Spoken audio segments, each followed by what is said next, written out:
নমস্কার বন্ধুরা, শাশুড়ি বৌমার হেসেলে আপনাদের সকলকে স্বাগত জানাই। আজকে আমি আপনাদের সাথে আড় মাছ বা রিঠা মাছের একটা রেসিপি শেয়ার করব। তার জন্য প্রথমেই আমি একটা 1.5 কিলো ওজনের রিঠা মাছ নিয়েছি। এবার এই মাছটাকে ভালো করে কেটে ধুয়ে পরিষ্কার করে নেব। এই মাছটা যেহেতু নোনা জলের মাছ, তাই এটাকে অনেকে সামুদ্রিক ট্যাংরাও বলে।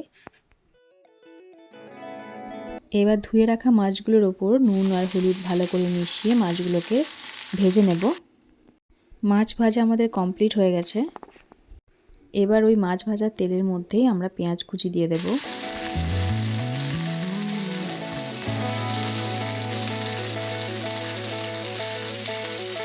পেঁয়াজগুলো নাড়াচাড়া করে হালকাভাবে ভেজে নেব।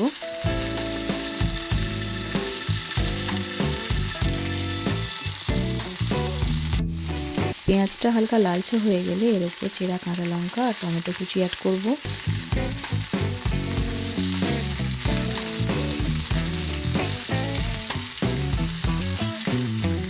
এবার সমস্ত কিছু খুব ভালো করে নাড়াচাড়া করে ভেজে নেব।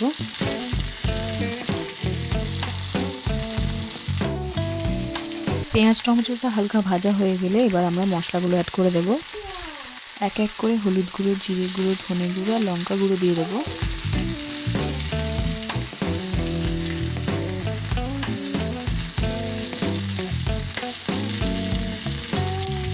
একই সাথে আদা রসুন বাটাটাও দিয়ে দেব।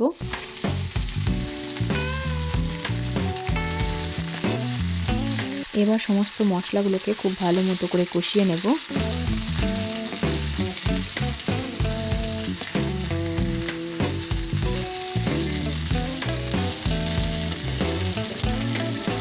মশলাটা হালকা নাড়াচাড়া করে নিয়ে এর মধ্যে আমরা পরিমাণ মতো নুন দিয়ে দেব আর সামান্য পরিমাণে এখানে আমরা জল দিয়ে দেব, যাতে মশলাটা তলায় ধরে না যায় আর খুব ভালো করে কষানো হয়।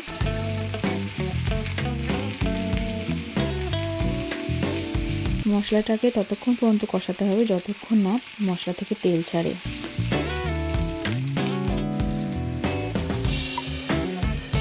মশলাটা কষানো হয়ে গেলে আমরা এখানে পরিমাণ মতো জল দিয়ে দেব।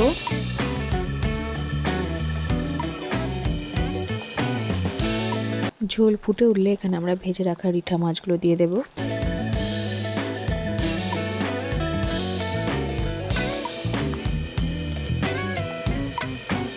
মাছগুলো দিয়ে হালকা নাড়াচাড়া করে এটাকে আমরা ফুটতে দেব, যাতে মাছগুলো খুব ভালো মতো সিদ্ধ হয়ে যায়, কারণ এই মাছ একটু শক্ত ধরনের হয়।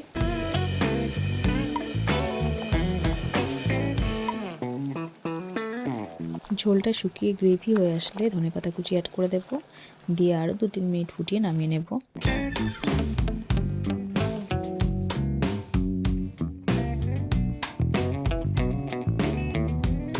তোমরা কমেন্ট করে জানিও রান্নাটা তোমাদের কেমন লাগলো। ভালো লাগলে লাইক, শেয়ার আর সাবস্ক্রাইব করে দিও।